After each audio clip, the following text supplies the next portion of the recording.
What is happening, people? Welcome back to the Scarfe Spurs Talk podcast. Another additional episode this week. I am on half term, as I said the other day, and we're going to be previewing Ipswich. Big game this weekend, I think, in our season. It's going to be tough. Ipswich, they need every point they can get at this stage of the season, and being at home as well makes it all the more important for them. Potential banana skin, but recent performances and results for us are a little bit more encouraging. So I'm joined by a fantastic panel. 3 out of the 4 are with me now. Simon Yemane, welcome back onto the podcast. It's always great to have you on. How have you been doing? I'm very good. Thank you for having me on. Nice to see you again, and nice to see these new fellas that I'm about to get to know, Chris and Ian, I think it's pronounced. I'm good. Looking forward to the pod today. Should be a good one. Thank you very much, Simon. And Chris, I don't know if you've been on the podcast before. We've done different bits, haven't we, about refereeing, and you've hopped on definitely a couple of times. Not sure about the normal Spurs pod, but welcome on. How are you doing? I'm not too bad, mate. Thank you. Yeah, it's been a while since I've done anything with you, but yeah, no, I'm good. Like it's been a stress-free week because Tottenham haven't played midweek for a change, so I'm enjoying the lack of suffering as a result. Absolutely. I think we're all enjoying that too. Thank you very much, Chris, for coming on this evening. As you said, it has been a while. Ian, welcome back. Always good to have you on as well. Founder of Spurs Diehards. How you doing, mate? Yeah, thanks. I'm good. I'm good to go into the weekend with a bit of optimism for once. But yeah, I'm good. I'm looking forward to the end of the season. What it might bring us. We'll no doubt talk about that. That's a way to start. It's been a tough few weeks. Been a tough winter. Yeah, it has been. No, fair enough. Not the best season at all.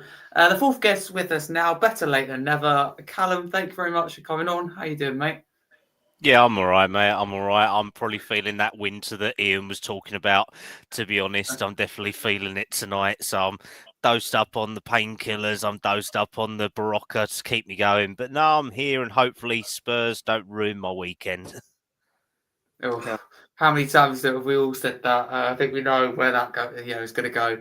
Let's hope not, though. So thank you very much, Kallum, for coming on. Big up to all of you.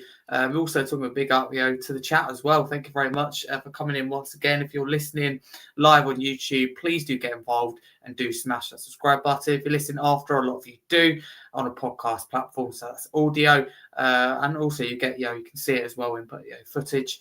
Don't forget to drop us a follow and a 5-star review and a shout out as always to our sponsor in the Kitman for once again sponsoring the show. Let's crack straight into it though. Before we talk about Ipswich, I want to look back as we always do and review the previous game. So Kallum, I'll kick it off with you. Looking back on that United win, for people who didn't see it, we won 1-0. Does that feel significant? Well, it's our first it's the first time we've got 6 points on the bounce in the Premier League in probably going on 3 to 4 months. So it's got to have some significance with the amount of players coming back as well. We definitely looked more like an Ange team. We had a lot of positives to take out of it. So yeah, I think having 2 games in a row being a win from the Premier League was so crucial to us, and it's obviously showed how close the sort of bottom end of the table is, because we've jumped from 15th to 12th within a matter of a game. We're closer now there. So yeah, I think big positives, even though it was against a United team whose bench pretty much looks how we was about 2-3 weeks before that. So definitely significant, and I kind of feel sorry for Amarin now, because it literally looks like he's been ruined completely, and he looks like he's been on meth for the rest of his life. Let's put it that way. So, yeah. Whereas Ange actually had a smile on his face within reason in the interview after the game. So, yeah, definitely positives from that game to go forward with, mate. Yeah, 100%. Thank you, Kallum. Simon, how do you feel about the game looking back now? Kind of, now the dust has settled. Does it feel like a turning point potentially in our season? Yeah, no, it's a hard one. I think it was an important win for the momentum and the confidence of the team, and I just feel like there's a bar of how much discord and toxicity this fan base can take. So it's nice just to get that win to just kind of quiet down the noise around the team. I didn't think the performance was that great. Still feel like you can sense that we are missing a lot of players, especially defenders. But we also saw signs of us looking as like an Ange team. The pressing was a little bit better. We managed to sustain a little bit of pressure. We had a couple of chances, but I also feel like, we faced a pretty bad team on the day, so it was hard. It was hard to kind of gauge the performance and kind of take too much from it, more than the team looking a little bit more rested and so on. But yeah, I was happy that we won, just so we could get those points on the board and kind Yeah. of move on from it felt like kind of us moving on from this from the worst part of this season. I'll say that. Yeah, let's hope so. Absolutely. Don't want to be going through anything like we've experienced so far this season. So thank you, Simon. Chris, was it a case of just getting the victory? Simon mentions there he wasn't too happy with the general performance. Was it just a case of getting that win and moving on? Yeah, I agree really with Simon. How significant it is, I found it really hard to judge, to be honest, because we got a couple of players back. Sure, we played okay, but this is a United team that have been stinking the Premier League out for the last few months. So how much do you take from that? How good were we? How bad were they? I think what I saw really were just two really average teams playing each other, and we were just slightly less average than they were. So who knows, though? If we can take a bit of momentum from it, some of the players coming back, maybe we can end the season slightly more positively than the last couple of months have been. But I really don't know is the answer. I couldn't sit here and go, oh, that's a definite turning point. We've kind of seen it before, haven't we, where we've put in a good performance and then we've gone and absolutely been horrendous the next game. So maybe the Ipswich game will tell us whether this is a trajectory we're on and things are going to improve, or are we just going to go back to the yo-yo team that we were earlier in the season? So we'll find out. But it was good to get a win, wasn't it? We really so that's a positive. Yeah, no, I agree with that. Thank you very much, Chris. Ian, how did you view that? Chris mentioned there, was it a case of Man United, or were bad, or we were good? They're not good, are they? Let's be honest. I mean, first of all, they had a couple of really great chances. Xerxes, if I pronounced that, should have done a bit better with that header. Casemiro ballooning the one over the bar in the first half. So all of these games could have been better, or could have been worse for us. But let's face it, this has been a difficult season. So you have to take the positives when you can take them. Players back. Players look fresher, fitter, rested, more energy. Players back from injury that look like they might be, permanently back. They always say about Maddison that he takes 10 games to get fit after he's been out injured, and he was absolutely outstanding for the hour that he played. It's 2 back-to-back wins in the league. No goals conceded. Yeah, I mean, let's not get carried away. But in a difficult season, we've got to take the positives and build from the positives. I mean, I see Haz's comment. I mean, I know Haz is one of my nemesis on social media because he always wants to look at the negatives. But I agree. This is not a good Manchester United side. By any standard, this is not a good Man United side. But we've beaten them 3 times this season. In a difficult season for us, we've beaten them 3 times. So let's take the positives. But I think when we go on to talk about Ipswich, that's another barometer, a team that's beaten us at home, but a team that's struggling. Can we build? Can we go on and take that, get a 3rd win back-to-back, get closer to the top 7 than the bottom 6? That's the test, and I'm sure you're going to talk about that, Harry. But look, I'll take the positives. I'll take any positive I can right now, particularly as we're still in a big European competition. Yeah, exactly. So in the Europa League, 100%.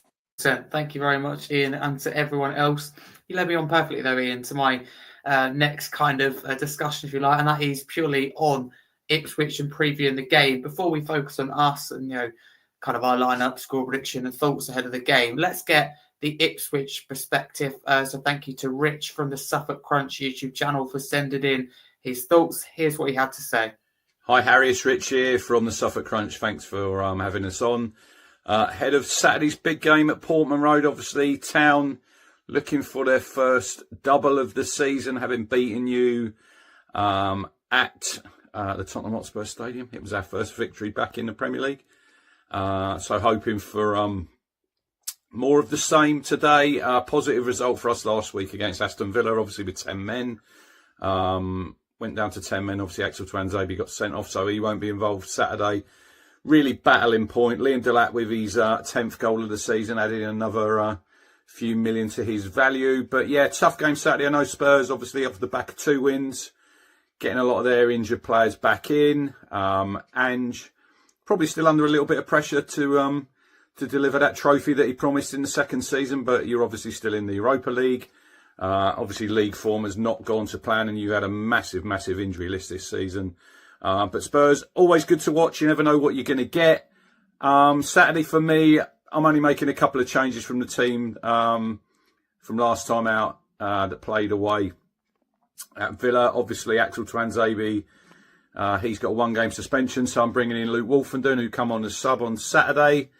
And Julio Enciso from Brighton on loan went off injured. Bit of a knee problem. Don't think he'll start, so I'm bringing in former Tottenham player. Didn't play a lot for you, Jack Clark. Looking to keep it tight. I think it'll be an entertaining game. I think Spurs will give us chances. Obviously, that's the way you play. You play on the front foot. Obviously, James Maddison's back, ex-Norwich, so he'll probably get a little bit of stick on Saturday at the game. Let's hope he don't do the dart celebration. But I'm going to go for a positive performance from Town, and I'm going to go for a win. I'm going to go for a 2-1 win. We've got 13 games to go. We're 2 points off Wolves. We need to start winning home games. There's obviously only won one home game all season, which was the victory against Chelsea. We've only got 3 wins all season in 25 games. It's time to start winning.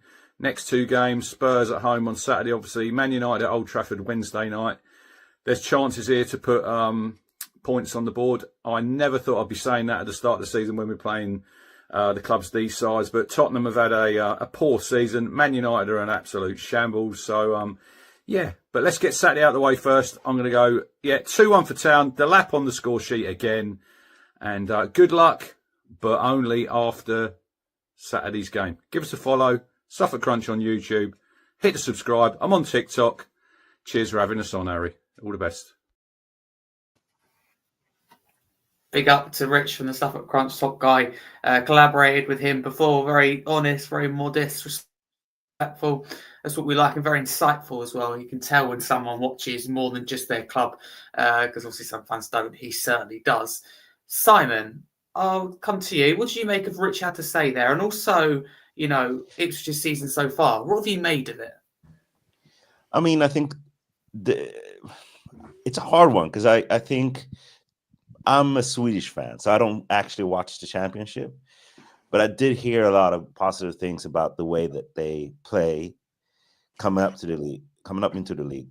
They've obviously struggled a lot. They're in the relegation zone, and they're fighting for their life. But it still hasn't stopped their coach. His name's Kerry, and what's his name?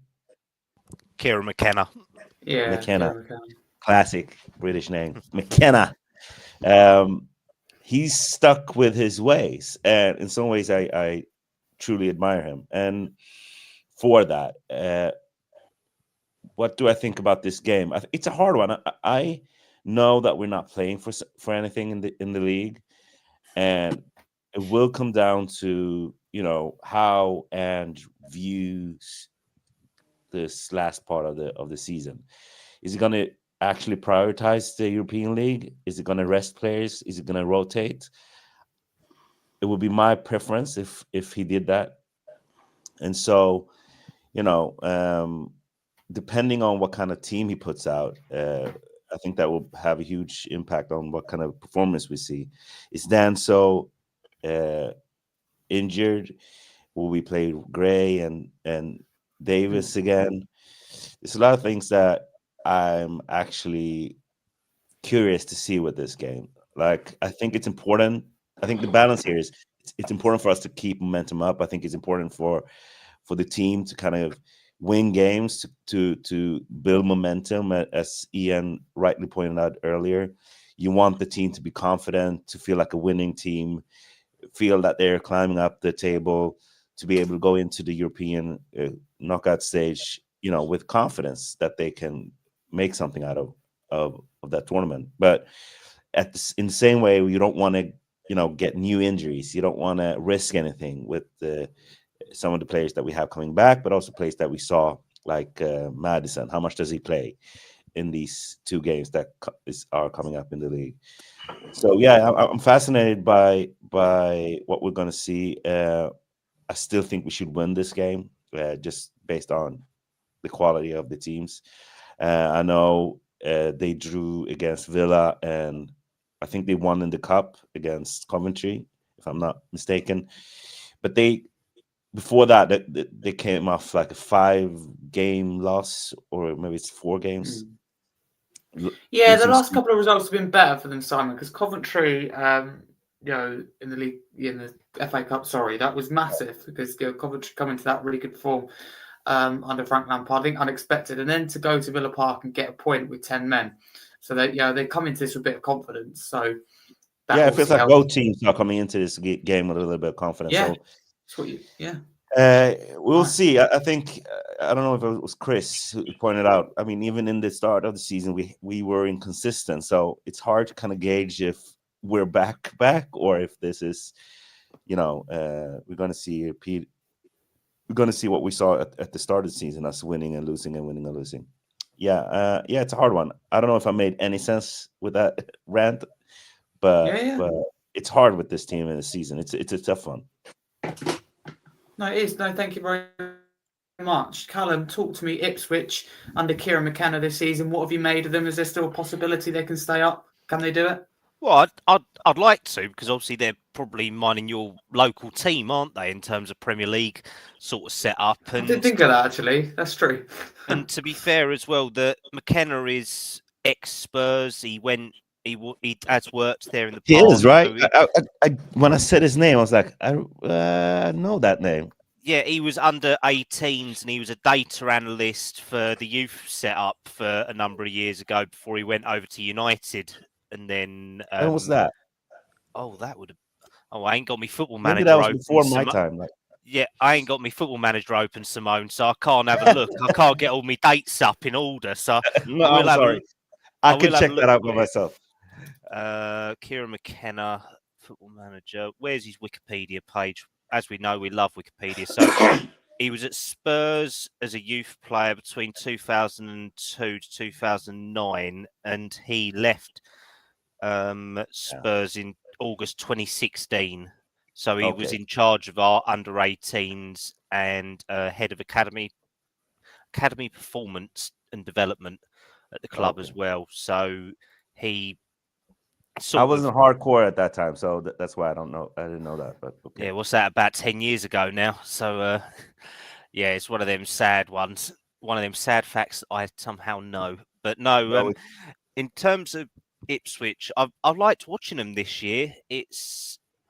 They're the best of the work. Well, they're the best of the rest in the Championship. They remind me kind of how Norwich was, where they're too good for the Championship, but probably not good enough in terms of investment-wise and what they can attract for the Premier League. But they've got some good players in there, and I don't think we can write them off, because I think Southampton are just a shocking example of how not to play football. So that you've got to write them off. Wolves have had a bit of a resurgence, but haven't been great.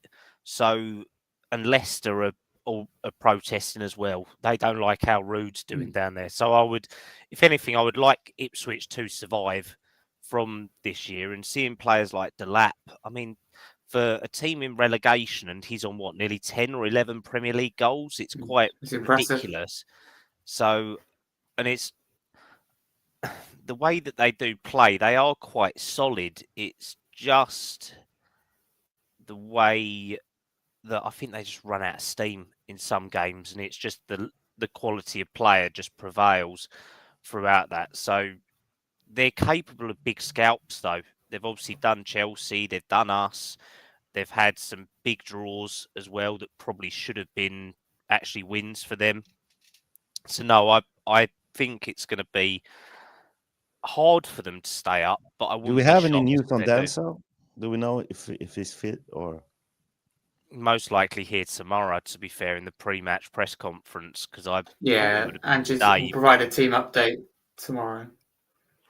Yeah, so I mean, if we Yeah. do have, let's hope we actually have a centre back to play this weekend, because we won't have Mickey, Romero, or Dragu for definite, because 2 mid-March and then 1 end of the season. So if we can defend, though, then maybe we can keep them quiet. But I think, didn't we, when we played Ipswich before, have Van der Ven and Romero in centre back or something like that? So I mean, they That's did right. take away probably one of our best teams. That's the problem. That was even pre-injury crisis. So they're definitely capable. So we've got to just actually show up and show that we deserve it more than them. No, thank you very much. Chris, have you seen Ipswich this season? Does it feel very similar to Luton last season? Because to me, that's what I think when I see Ipswich, in terms of very unlucky, should have more points on the board, will probably go down, but everyone wants them to stay up. Probably from a point of view of battling, maybe being slightly more the stum of their parts, if you know what I mean. Maybe they're, because you look at their players, they're not great, right? I mean, I'd take Delap. I think Delap's a great player, and I like Amari Hutchison as well. But generally, they're a bunch of championship players, aren't they? So, but it's difficult to know how we'll do against them. I just look. I'm reading the chat, so I will just query one comment that David Clark has made there about Ipswich not being hammered. They lost 6-0 and 4-1 in their last 4 league games. I'd class that as hammerings, but yeah, I don't know how we'll get on. It's so tough to know. I think we just have to be a bit careful about saying like we're on a run, though, because we're not, are we? I know we've won our last 2 league games, but in the middle were 2 horrendous performances in the cups, so we're still in the middle of the yo-yo stuff. But I'll be honest, I don't see the game as that important for us in the grand scheme of things. I think it's important now about just rebuilding a little bit of confidence, a little bit of belief ahead of the European games, right? It's important for that reason. Is it the end of the world if we win or lose? Maybe for Ange, like, because the fans are still split on him, right? But for the league season, our league season is done and dusted, right? So the actual points don't really matter. Like, if we played really well, but it was a draw, I'd probably take that, to be honest. If there are signs of optimism for the future, is what I'm more interested in than whether we scramble 3 points at the weekend or not. Okay, Chris, that's really interesting. Thank you very much. Ian, before we move on from kind of Ipswich, it's really important, isn't it, that they can win these home games? Rich talked about there in terms of the need to start winning games. It starts at home, doesn't it, really, in front of your home fans? From their point of view, absolutely. I mean, just having a quick look at the table, and it really is 2 from 3, because you have to accept, I think, that Southampton are gone. Not only is their points total awful, but as a team they're just shocking, and they try and play a style of football that's so beyond the players that they've got. It just invites trouble. So you have to say they're gone. So that leaves you with Leicester, Ipswich, and Wolves. No one else is going to get dragged into it, are they? I don't think. No, I think when you look at it, I mean, look, someone often gets dragged in, and you could see Man United getting dragged in, but they're so far ahead with 29 points that I don't see them not picking up 6-7 points as a minimum. It's like West Ham. They've been playing awful, and I was thinking, could they get dragged in? But 10 points clear. That's quite big at this stage. Yeah, I actually looked back through the last 5-6 years, and I think if you have 35 points, like minimum, something like that, 35-40 points, you're pretty safe. I think if you look at it, I mean, I think West Ham in like the last 20 years or thereabouts are the only team that's ever gone down with 40 points. More often than not, it's 32, 33. Yeah. You know, And it's Man not going United to be. Yeah, it's not going to be a lot this year because the quality of, like you Well, said, the likes of Leicester and This Southampton. is why I was really out there talking about we're not going to get relegated like a couple of games ago, and I got so hammered by people on social media, obviously, because I mean they hadn't done the math. You could clearly see we had like 15, 20 games left, and we already had like 26 points. And it's easy to look through the history and see that. I mean, I think now Ipswich to have 17 points, 19 points, something like that. Right? 17, yeah. 17, yeah.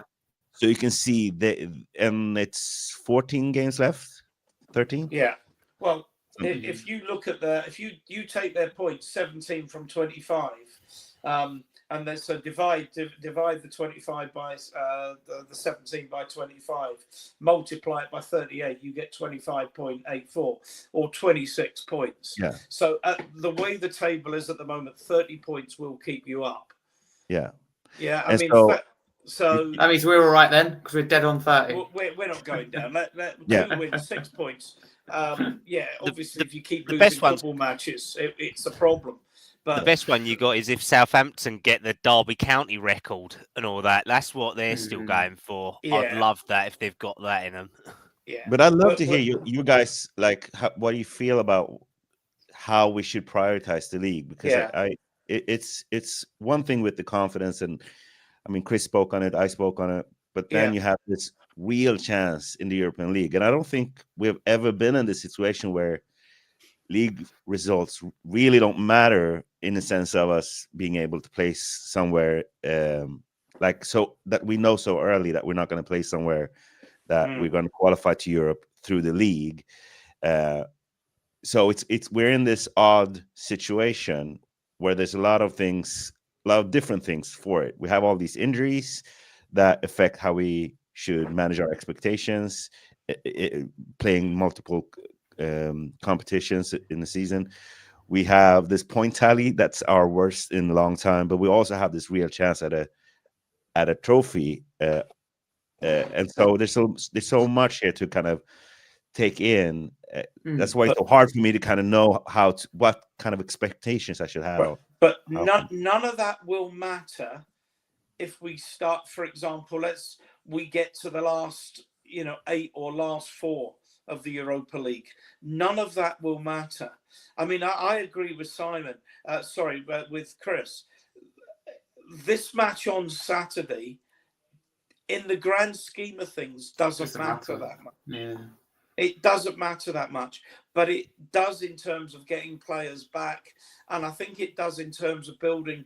You talked about momentum in your first comments, the big mo, they call it in American politics, and getting that momentum, getting that confidence, getting players fit, getting points on the board, getting goals in the back of the net, I think are all positive contributions. So it's almost like, and I said this, I said I was really early saying that these cups, I mean, we saw in December basically that these cups and Europe was what really mattered, because we've known for a while that we were so far behind in the league that it wasn't really going to matter what we did. We're not going to catch up. So at this point, it almost becomes, which we're all saying it, the same thing, but in different words, that the performance is almost more important than the result. Yeah, the result is important for confidence and this sense of momentum and fans and the club kind of feeling like we have a shot. But you want to see us look like ourselves. You want to see us look fit and able to press and able to play out from the back and getting players, back into the team and look healthy again. So it's almost the performance more than the result, in some sense. Yeah, agreed. And getting some personnel back, getting some games. I mean, Harry, you probably want to talk about the team, but I'd like to see Porro given a rest, for example. I think I'd like to see Kulusevski given a rest. I'd like to see Son given a rest, and then it's for the players that would come in their place. bringing Udogie in at left back and moving Spence to right back, maybe playing Bergvall. Gray's had a week off, so bringing Gray into midfield with Bergvall, because I think we'd all like to see them together, maybe with Sarr, bringing Odebear in and Johnson back, because Johnson, looked quite fit last week, with Tell. That's the sort of team I'd like to see, with the players rested, with plenty of pace, plenty of energy, and see how they do. Yeah, we'll definitely come on to team. Before we do, though, I want to go through some head-to-head stats and just some general stats as well of both teams' season. As we've discussed, Ipswich sit 18th, Tottenham sit 12th. They've got 17 points, Ipswich, and we've got 30. Goals scored this season, Ipswich has scored 23 goals. We've scored 49. Goals conceded, Ipswich have conceded 50. We've conceded 37, so not a huge gap at all. Passing accuracy, Ipswich sit at 80.5% over the course of the season. We're at 85.6. Points gained from a losing position. Ipswich only 3. We've gained 10. However, points dropped from a winning position. This is quite staggering for both teams. Ipswich have dropped 19 points from winning positions, and we've dropped 21. That's a huge amount. That is where it really hurts. If you add that onto our points tally, of course you're always going to drop points. Then that puts us in a really nice position. Form guide though, over the last 5 games. So let's run through both teams' last 5 games. Ipswich, they drew 1-1 last time out with 10 men at Villa Park against Aston Villa. They won 4-1 away against Coventry in the FA Cup. That for me is a massive result. They lost 2-1 at home to Southampton. That's where a lot of us questioned, are they down, are they out? And they responded very well. Lost 4-1 at Anfield against Liverpool, the customary, and a 6-0 battering at home at Portman Road against Man City. Tottenham's last 5, 1-0 win against Man United, 2-1 loss against Villa in the FA Cup, 4-0 loss against Anfield, against Liverpool, should I say, at Anfield, and then a win against Brentford, 2-0. It was our first win for a long time in the Premier League, and a 3-0 home win against Elfsborg, which saw us go through to the next stage of Europa League, dodging those qualifiers. But in the previous meetings between both sides, Ipswich have won 21, and we've won 23 with 8 draws, so very close. 52 games played between both of the sides. Our last 3 results with Ipswich, we know the last one losing 2-1 sadly at home earlier this season in November. Then you have to go back all the way to 2020 in a club friendlies game where we beat them 3-0. And then 11th of January 2002, where Ipswich beat us 2-1. So over the last 3, they've got the better of us, which is obviously not good. We've won just 1 of our last 6 away league games against Ipswich. We've drawn 2, lost 3, picking up a 3-1 victory in August 1994 under Ozzy Ardiles. There you go, a little stat to plug in there. Chris, I come to you. Could this game be a potential banana skin? I totally agree with you in terms of priorities. It's not that important compared to what we've got coming up this season with Europa League. But could it be a potential banana skin? Just the situation Ipswich find themselves in, and the fact that we've come into it in good form, and maybe there's not quite as much pressure on Ange or the team to win. Sorry, we're just searching for the mute button. I mean, banana skin implies that it would be a shock if Ipswich won. I don't think it would be a huge shock, would it? Can't be a huge shock. They beat us in when we were at home. So, I mean, I don't think it's a foregone conclusion if you're going to rephrase it that way for us. I really don't. I mean, our players are just coming back. There's a lot of questions anyway against our style of play, against Ange. We've lost some games against, I don't know, I'm careful with my wording that I don't offend anybody, but let's say teams we would have expected to beat earlier in the season with largely fully fit squads. So it's a long way from a foregone conclusion for me. And I'll just echo what I just put in the chat, which is, for me, really, I mean, I'm not Ange's biggest fan at all, but I want to see him show a little bit that things are going to change and that he's learned a little bit. Because in my view, before the injuries, he wasn't rotating then. He was just flogging the same players to death, which is why I think it's a bit of a liberty of him to sort of say about, he hasn't had the players to rotate. Well, he weren't doing that anyway when they were fit. So I want to see that change a little bit. Totally echo everything that Ian said pretty much in terms of giving some of these players a rest who haven't had an opportunity to have a rest. And I'd really like to see, part of the reason why I'm not Ange's biggest fan is whilst injuries always have a massive impact, the games that I watch, I just think this is not down to injuries. These are tactical weaknesses. Like, for example, if it was tiredness, Porro wouldn't be caught up field all the time. He'd be too knackered to do it, right? He's caught up field all the time because that's what Ange wants him to do. So I'd like to see a little bit of just tightening up of our tactics a little bit, not being so open as we have been for a lot of the season.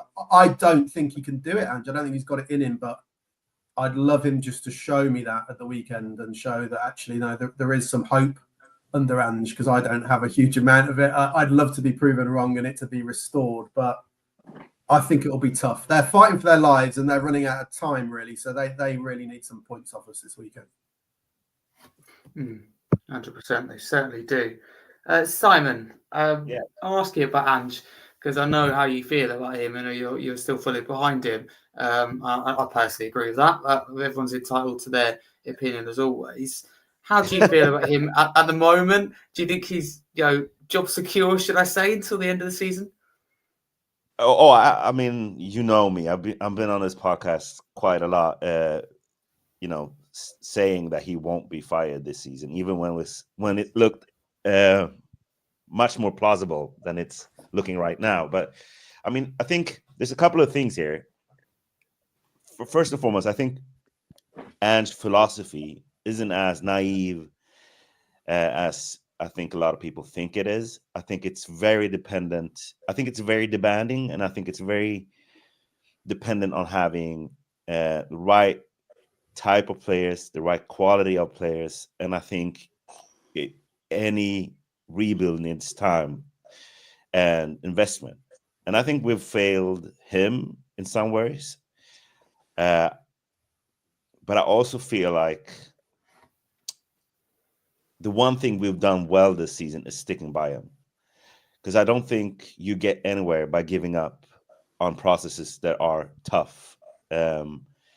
And I always knew this season was going to be really tough. I didn't expect all these injuries, but I did expect that a young team, a pretty thin team, playing 4 competitions, only, fifth in its second year of its conception, or in its timeline, would struggle with, being consistent, putting out performances.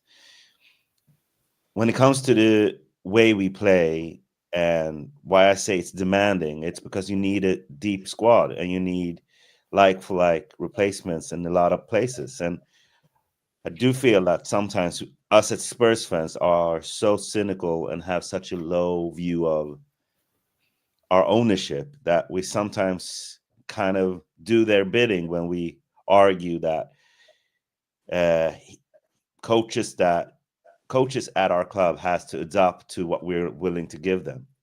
And I don't feel like that's the right mentality when how we've done it hasn't gotten us anywhere. So what we're basically saying when we say that is that we're saying we shouldn't change, he should change.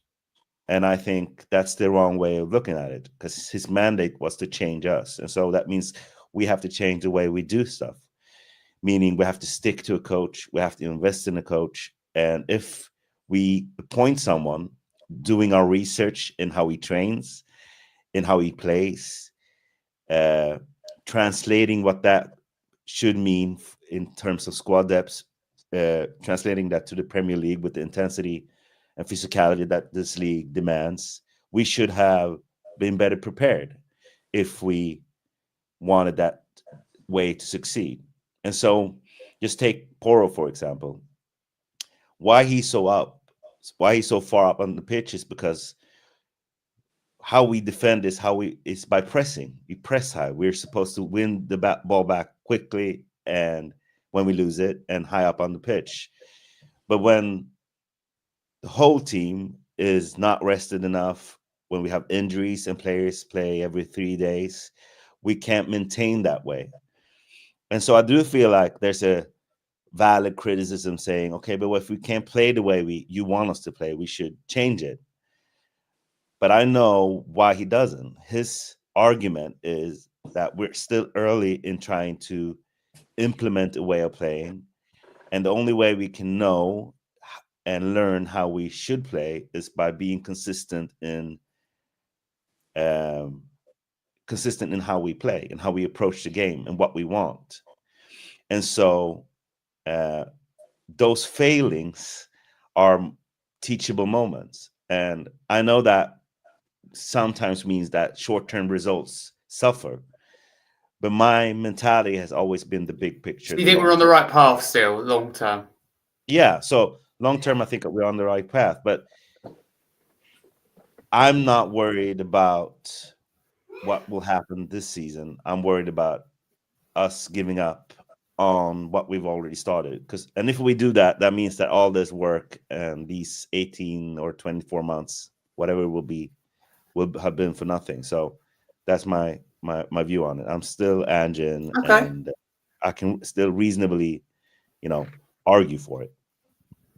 Yeah, no, that's fine. Thank you very much, Simon. Chris, I know you're not Angie's biggest fan, so here's your chance to counteract any points Simon made. Where do you stand with him right now? Are we on the right path?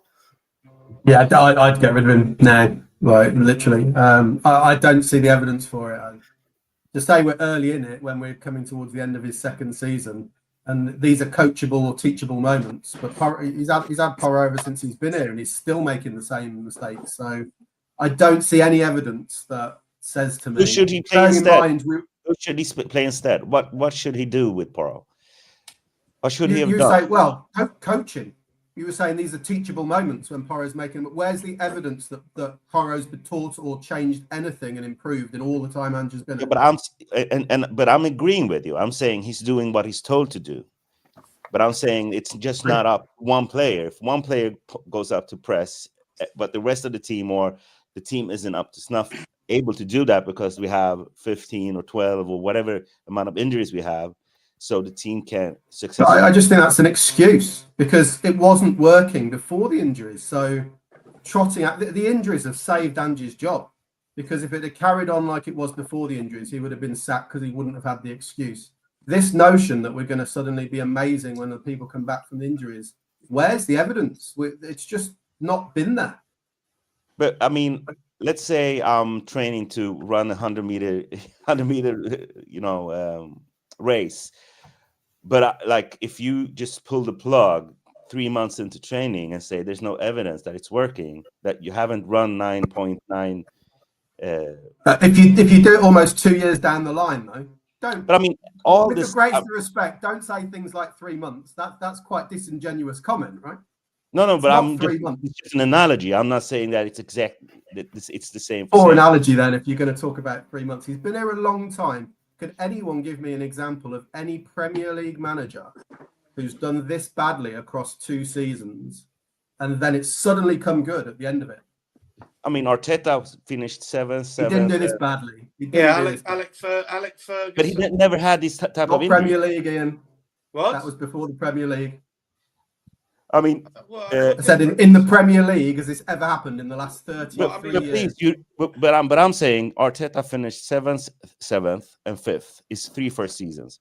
They had a pretty similar record as we had in their fall of their second season. But they didn't play Europe. They only play one game a week, and he never had the amount of injuries that we had. I think it's this injuries. I think it's. But the injuries are follow Andrew around, right? Thinking that this was a finished project, that we should have seen some kind of finished product in 18 months into. No one. When did I say that?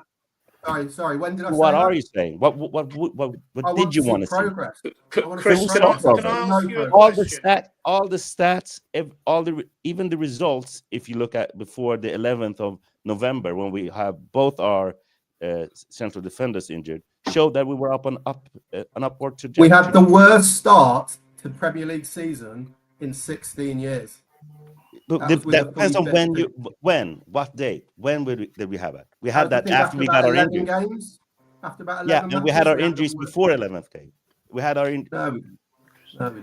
Chris, if he wins the Europa League, does he stay? Well, if you're asking me, does he stay, as opposed to I want him to stay, two different questions, right? But does he Even if he stay? wins the Europa League. I think you kind of. It depends, though. Come on. Look, let me throw that back at you, Ian. If we lose every single league match for the rest of the season and win the Europa League, does he stay then? I mean, he finish on should. 30 points. I think it's two different questions, right? It's will he stay and should he stay? I think you're right there. I think he will stay, and I think he should stay. But I'm less worried about. I mean, it's hard to say what Levy will do because we never know how Levy views stuff. I mean, if Levy did what he usually does, he would have been fired a while ago, right? So, I mean, to me, firing him now would basically mean that everything you did up to this point, because I think they can argue now that we went young, we started this new project, really rebuilding everything. But if they give up on it, that means that they didn't know what they were doing. So the only way again, that's another narrative I challenge, because why do you give up on it? Like when new managers come in, they don't always go, right, forget all the players, I want completely new squad, right? They take the squad they've had, they improve them and build on it from there. Look at what Iraola's done. Like Slot at Liverpool didn't come in and say, well, I don't want any of these players, I want a completely new project. You take what you have and you improve on it, right? Yeah, but that was a club decision. You just have to get a better manager. That's all you have to do. And who the fuck's going to want to come to Spurs? No one wants his job. It's a poison. It's a poison chalice. It's crap. Chris, I mean, it was the club that decided that they needed a total rebuild. And then they chose a coach that fitted. Sorry, whoever said that? Whoever said that? Or is that just a narrative that we've invented for ourselves? I mean, he was hired with a brief. I mean, the club decides what we're going to do. They create a brief, and then they find a coach that fits that brief, and they tell him, this is your job. Your job is to... Sure. How do we know that brief is just, you haven't got any money to spend, these are the best players you can get for the money? We've invented this kind of project thing. We've invented this youth project. No one's ever come out and we said haven't that. invented It just it. happens that they're told. players that don't want a lot of money. Listen, we have I mean, first and foremost, the journalists around the club briefed us all on what the new project was supposed to be about, and then the same ones that were saying we were buying Eze and people like that, right? No, but listen, Chris, I don't know actually what are you arguing that Ange has invented what the brief is, that we don't know what? No, I'm saying there's no evidence to support what you're saying. I mean, what we have done is we have interpreted what's happened in a way that we like, right? Based on what we've been told by the coach, by the director of the, by the coach, by the director of football, by the club itself. So the coach who said that there's no reason why this squad can't challenge this season, you're now saying, but it's a youth project for the future. No. That's what when he was hired, he told us that this was not going to be fixed in 1 or 2. So what do we believe? Well, but he also said at the start of this season, there's no reason why we shouldn't challenge for the league. So what do we believe some and not believe other things that he says? I think you're misconstruing having an ambition to say, okay, so we're a club. I'm not. It's super clear what he said. He was asked, can you challenge for but the I'm league? saying, I can tell you. There is no reason why we can't. Oh my God, this is so frustrating. I mean, I can tell you our goal this season coming into it should be, there's no reason we shouldn't be able to challenge for the title. But reality tells us that it's going to take longer than that. I think it's perfectly valid to say that. Again, that's what's frustrating. You want to put forward what Ange says, but if I put forward something that Ange says that disproves it, you then say that that's not the case. But then surely, like what? Every man. Ange didn't let's see what Kallum has to say. Let's bring Kallum in on this one. What do you make of what you've heard, Kallum?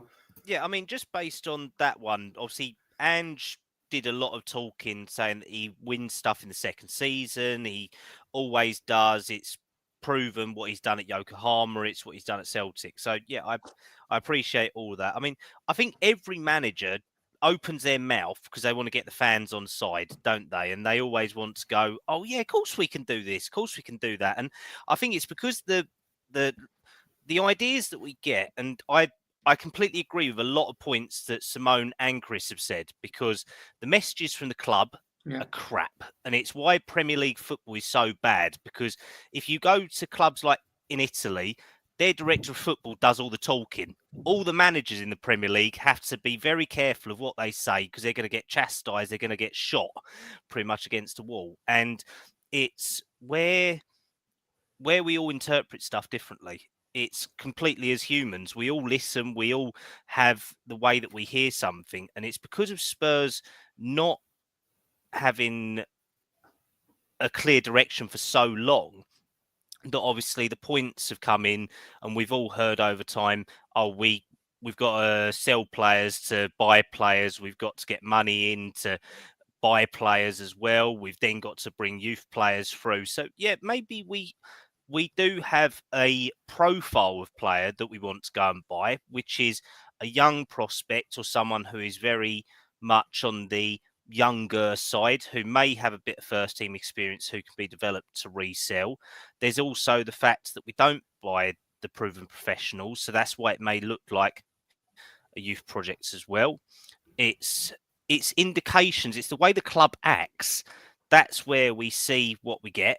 But then Ange did come out and go that he was happy with buying Solanke as a first team player and having players like Odebear, like Gray, like Bergvall being for now because they're very good professionals, but also for the future, which then links in with Chris saying, okay, this is what we've got now, but then also Simone saying, okay, yeah, they are players for the now, but they're going to get better in the future. And Mr. Levy, being as tight as a duck's arse, is thinking, oh, look, pound signs. There we go. That's our future sort of money that we're going to put back into the club. We won't have the money out of our own pockets. We'll make sure we sell our best players in the future to reinvest into that. Now, obviously, when you look at the length of Andy's contract, it was 3 years plus an option, wasn't it? Or I might be mistaken, it might be 4 plus an option. It was 4. Sure, it was a 4-year deal. Yeah, it's a 4-year deal.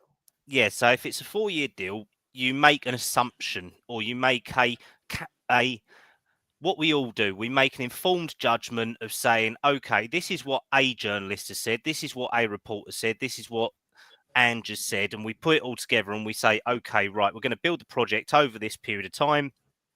Ange probably crucified himself by saying, I'm going to win something in my second season. I always win it. So that's when managers, and not just Ange, all of them, they open their mouth too much when they shouldn't to win round But I fans. also think, not to interrupt you, I also think sometimes you might be talking to the players. Like you might want to instill a kind of mentality and a way of thinking in your players. So you want to project certain messages. Like I'm totally fine with Chris. I want to say this. I think it's totally fine not to rate Ange. That's totally fine. He might not be the answer. He might be naive. I think that's all valid. I also think that it's all valid to interpret information differently and also trust the club, what comes out of the club through the different means that they come differently. And we've been hurt. I can only speak to how I interpret it. So I don't want to have a shouting match with you to say you're wrong and what. All I'm saying different views, man. I'm sorry. Just different views. Just different views. Yeah. And the reason probably on the this is nothing new though. We were up Clinton and G and Paul, Kevin and Kudu and Ryan Sessegnon and Jack Clark and all of those. So this is the notion that this is suddenly a new direction from the club. I don't buy that. We've done it all before, and generally it never materializes. Like most of these players will go on to play for lower Premier League clubs or Championship. So can I ask you a question? Do you think there's? Can I ask you a question? Do you think there's anything different in our aggressiveness in going young and our aggressiveness in how many players we sold? Because I think we sold 11 or 12 players from January to August last year. You don't think this is more of a rebuild than we've seen post Poch? Isn't that this the most kind of aggressive, most like? I think we've done the youth thing a million times. John Bostock, I can go back years and years and years. But I'm talking from Poch. If you look from Poch was a giving me a very small time frame. So you're asking me, did we buy this number of youth players under Jose or Conte? Then obviously the answer is no. I think the way to cut across for all of this, obviously, to link in with Simone's point, and like Chris has said, we've done it so many times, is obviously I think the reason why we got so many players out the door in the summer, when you think so many were terminated, their loans weren't extended, their youth contracts were gone, is because the club made a decision. I don't think Ange ultimately made a decision. I think the club made it with this budget structure, this wage structure that they've got. We have one of the lowest wage structures in the club or in the league. And the whole focus of them was to get big earners off or to stick them on silly loans like what we've done with Højbjerg, Solomon, just to make a bit of money. Because we had in that period between, say, 3 years into Poch to all the way through to Ange, we've had Paul Mitchell, we've had Scott Hitchin or Steve Hitchin, we've had Scott Munn, we've had Fabio Paratici, we have Johan Langer. That's the clear lack of direction where when you bring a new manager in, it just starts over. It's just the club goes, okay, we're going to go in this direction. Okay, so we wasted so much money on players for Conte in that summer where probably the which was a resale totally different type of project and exactly. different type of way of signing up. It's just that maybe we obviously bought a couple of senior players to cover over a couple of the cracks, but they was only squad players, not even first team players. But then in that summer, we still got Pape Sarr and Udogi. So that was our youth quota that we hit. We then got Richarlison, which was overpaying for him. Basuma, because he was 1 year from the end of his contract. And God knows how much other junk in there for it. So it's the club. These managers, they will always just try to do stuff and they will try to interpret it, but it will always come back to the club. They will always. So just to underline what you're saying here, like when I said that they would be throwing everything out the window, I'm not talking about Ange specifically. Yeah. What I'm talking about is this is the first time in a kind of long while talking about from the Poch days where we haven't fired a coach 18 months in, when we actually been pretty aggressive with selling players and going really young and being consistent with an approach. So that's all I'm saying. But so now they've been able to kind of make excuses, to use Chris's word, make excuses when we haven't performed the way we have, because they can point to the process. And I'm saying if they give up on the process, then every decision they've made up to now, buying Gray for 40, 50 million instead of paying someone more experienced, or, a lot of decisions that they made up to this point make sense if they stick with it. But if they don't stick with it, just ask a question though. Why does getting rid of Ange mean you're giving up on the project? Well, two questions. One, we'll just get a better manager and carry on with the project. And this was why I was trying to clarify this. I'm saying when I say thrown, it wasn't about Ange. I'm talking about the project. If they then get someone else that they think can do the same, can follow through with the project better, then it wouldn't be throwing it out. I'm talking about the process. I'm not talking about the coach. So I totally agree with you there. I was just we're on the same. But I'm not 100% convinced it is a project. But if it is, let's say it is, I have no problem with that. I just don't think Ange would be the right person. Get someone in. Also, Ange has never in his career done that project. So why would you go and get Ange? Like, the most he's ever been at a club is 3 seasons, and that only ever happened once. So that would be a really strange appointment to me. If you want to do a long-term youth project, why would you get someone who's... Why do you think he was appointed, Chris? Before we move on from Ange, why did they go for Postecoglou, do you think? I mean, we all know he was about 6th or 7th choice, right? I think we were just running out of options, mate, if I'm honest. Okay. And Simon, what do you think about the... I mean, I don't really agree. The club carefully identified it? I don't really agree with the notion that he hasn't done this before. I mean, if you focus on the fact that it's a lot of young players, that's valid in some case to a certain degree. But I think he's done major rebuilds at Celtic, at Yakinoma, at his clubs in Australia, where he's gotten rid of a lot of players, brought in a lot of new players, and kind of remolded the way the club plays. And so he's done a lot of rebuilds. But I don't know. And he's also coached for, I think, a decade, youth players in for the national team. So he has a lot of experience with young players. So I don't really agree with the fact that it doesn't fit the mold for what we want to do. He's only stayed at a club more than 2 seasons once in his whole career, though, right? Yeah, but he's done the rebuild part, and he's won a lot. But we were saying that this project is a long-term one over a much longer period of time. That probably has to do with the amount of work that needs to be done at this club, and also the fact that this league is a lot tougher. So going from having Kane and Højbjerg and a lot of older players to going really young and being so aggressive with going so young requires more time. And I mean, he's been really consistent. I mean, I watch every presser from the moment he was appointed, and he's been really consistent with how long this is going to take. So I don't really buy the notion that he hasn't done this before. Yeah. So I'm not convinced by that, because he was the one who offered we were going to challenge for the league. He didn't qualify it and say, but it's a youth project. He was just asked, how's this squad going to do? And he said, there's no reason why it shouldn't challenge.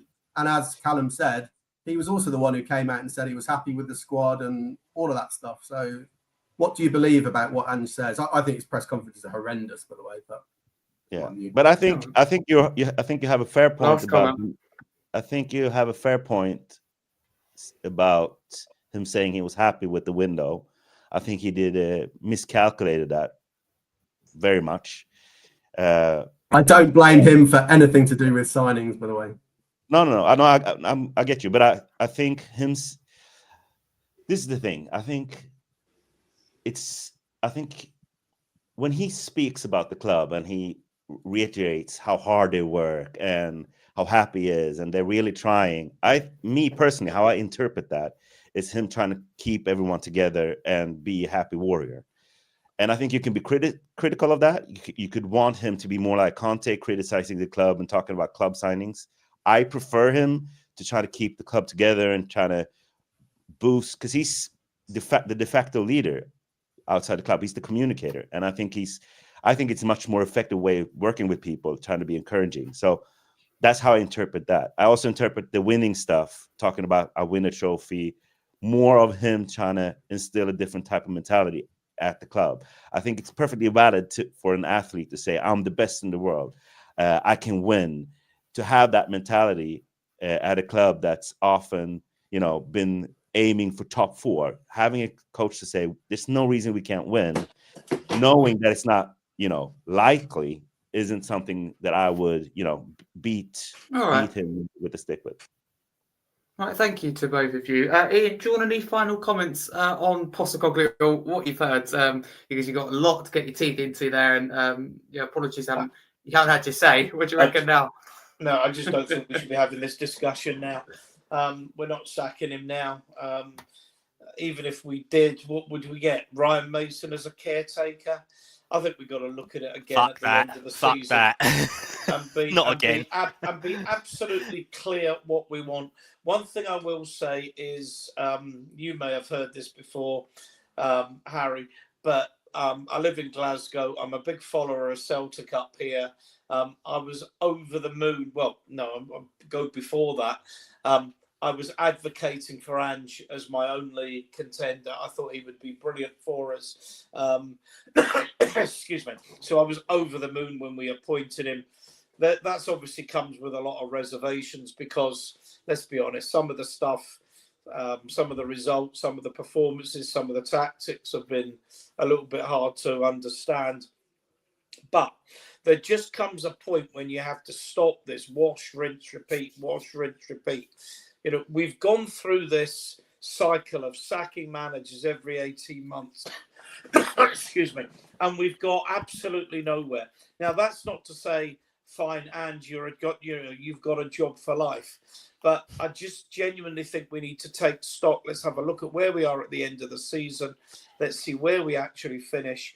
Let's see what we can do in this Europa League, because who knows? There's good teams in it, but there's better teams playing in the Champions League. So, in the Premier League. So let's see where we go. If we win it, he stays. If we get knocked out by Sociedad or wherever is probably on a shaky nail. But let's get to the end of the season. Let's see where we're at. Let's see what we're trying to achieve. But at some point, we absolutely have to stop this stupid merry-go-round of sacking a manager every 18 months Agree. and then wondering why we're not successful. Yeah, I agree. But I think you all make good points and you're all entitled to your opinion. But I think this is a conversation that's gone on too long and it should be left till the end of the season. But it was very interesting to sit back and listen. So thank you to both of you. It's great to see you smiling after that. So we like sensible, grown-up discussion.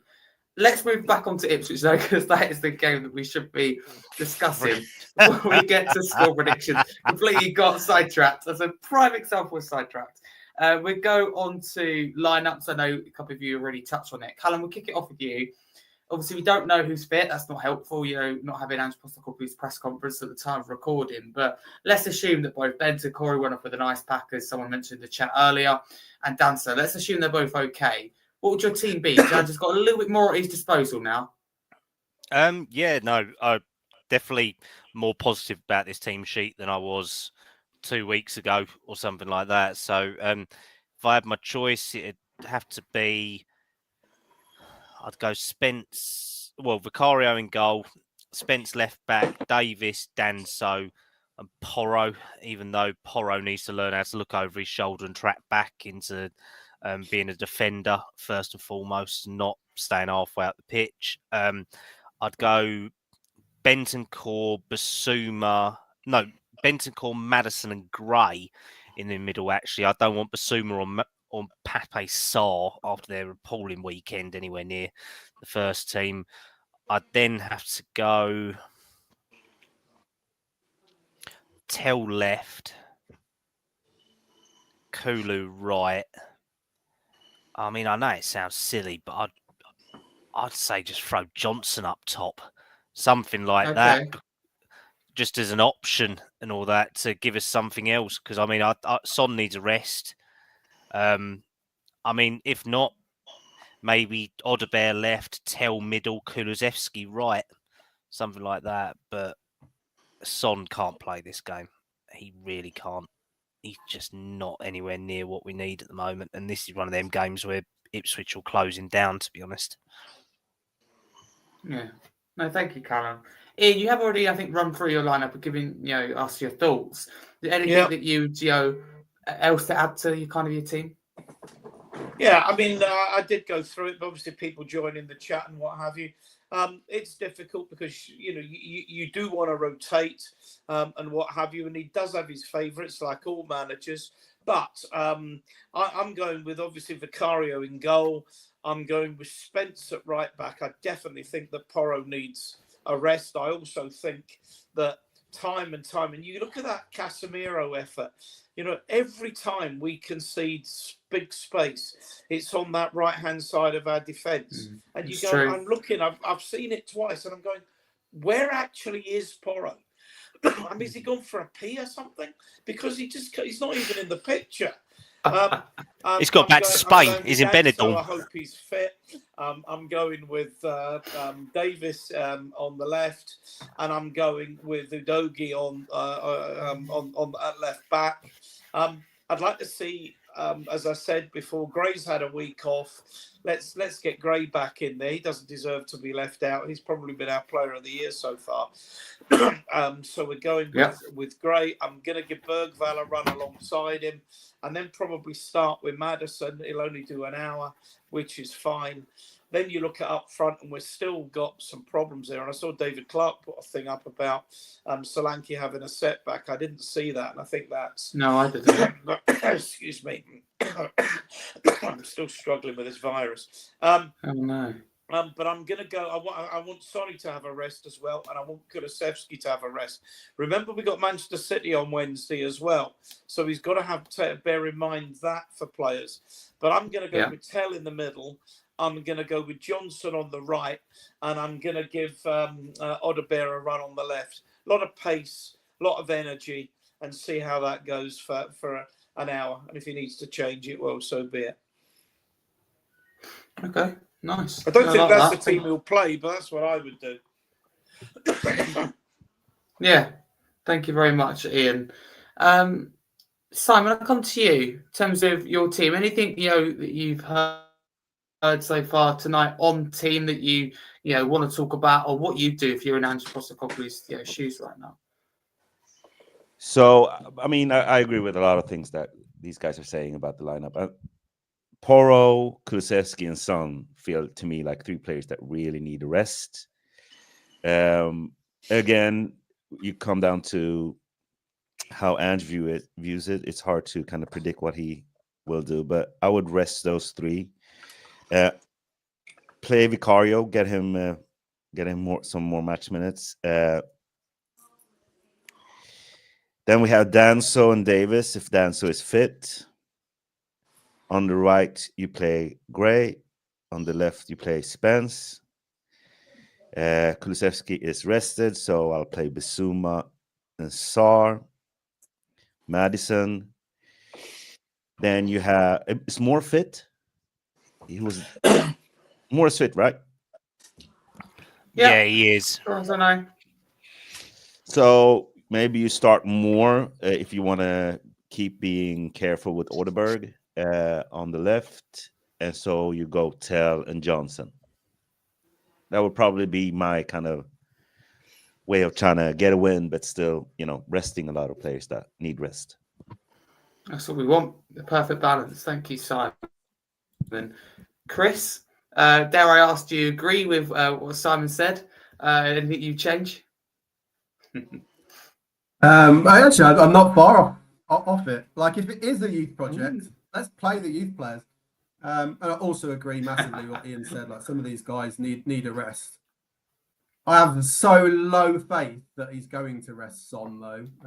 But this is what I mean. I want Ange to show me that you got some players back, so actually show that you can rotate people. So, broadly speaking, I'd go mostly with what Ian said. I think Vicario. I put Spence at right back, assuming a doggy's fit. Put him at left back to give Porro a rest. Danso, Davis. I'm going to go for possibly the weakest midfield, like physically, potentially the weakest mid. Just because I'd like to see what happens. It could be a car crash, but I go for Bergvall, Gray. I worry that Ange doesn't think Gray's a midfielder because I haven't seen any evidence of that so far. But I'd love to see him in midfield. Gray, Bergvall, Madison. That could be completely dominated, but if you're going to play them together in any game, play them against Ipswich. But I accept that we might be looking at that at 20 minutes and going, oh my God, that's a terrible decision. But I'd give it a go. You never know until you try. And then up front, similar to what we were just saying then, which was Mikey Moore. Yeah, if Moore's fit, give him a go. I put Tell in the middle and then probably Johnson, or because Odeberg's more of a left winger, isn't he? I think he did play on the right a few times. So if he's fit, and give him a go. Either one of those, really. But Johnson's a bit more naturally at home there. But yeah, I go for it. Like, as much as I've said I disagree that it is a youth project, I'd love to see it. Like, let's play them, man. Let's see how Gray, I actually think, because he's talked about a lot about, Gray playing so well out of position. So I don't know what you guys think, but in my view, it's probably, Gray's played central defender since the preseason. So he hasn't really had a lot of training in the midfield role, and it's a pretty hard position. So I'm guessing that we won't see, I'd love to see him at the 6 or at the 8, just so we could see him play where he's best. But I actually think that it's probably this thing of, it's hard. He's trained every week as a right back or a left back or a central defender. So just switching up and throwing him into the midfield, at this stage is probably something that they're careful with. So that's just my speculation around Gray while we haven't seen him in the midfield. My worry with Gray, I'll just explain why I'm concerned slightly. I hope he thinks he's a midfielder, but look, Ange is watching him every day and we're not, so maybe he isn't. Maybe he is a right back or something. But my concern was the Everton game. And after the Everton game, where we suddenly switched to kind of a back 5 or back 3, depending on what you want to look at it, and he was asked why he did that, he said, well, I had to do that because that was the only formation I could play with the players available. But he could have just played his normal formation if he had just moved Gray into midfield. So it was that comment that made me think, oh my God, he doesn't think he's a midfielder. But I don't know. We'll see. One habit I've seen with Ange is that he's he's unwilling to risk certain stuff if he hasn't, been able to coach players in certain positions. I mean, I have a lot of questions around Ange. I mean, I don't, I know I'm defending him a lot on this podcast, but I mean, sometimes I feel like he doesn't really know how to profile his players right, and sometimes I feel he's really bad at rotating. I'm not sure that he's elite when it comes to game management and stuff like that. A lot of my issues with Ange are issues that I think will be revealed further down the line, where I think it's more appropriate to change coach if he's not, if he's not one of those people that can push us through up to the top. I think that's still up for debate. But I trust him enough at this stage and I actually kind of like that he's careful with throwing young players into positions and in situations where they might not be, if he doesn't think they're ready, looking at them through training. Problem is, we ain't got any other bloody players to throw in there, so that's what. Yeah, I think that's been a problem. That's the thing. I was just going to say, I think wherever we stand on, I feel like I was going to say this last part is like with Porro. I think it's a great weapon, but you don't want Porro to be your only option at right back, right? You want to have someone like Spence that can play games when we really need to defend, and you want to be able to put Porro in when you need a goal. Or in games where we're going to dominate the ball. You want to be able to put Johnson in certain games where he can be when you need someone that's direct and fast, but you don't want Johnson when we're playing a low block. So that's kind of what I felt like we've seen this season, where we played players in games where they don't suit the game, they don't suit the tactics, they don't suit the opposition, but we don't have an option. Yeah, without a doubt.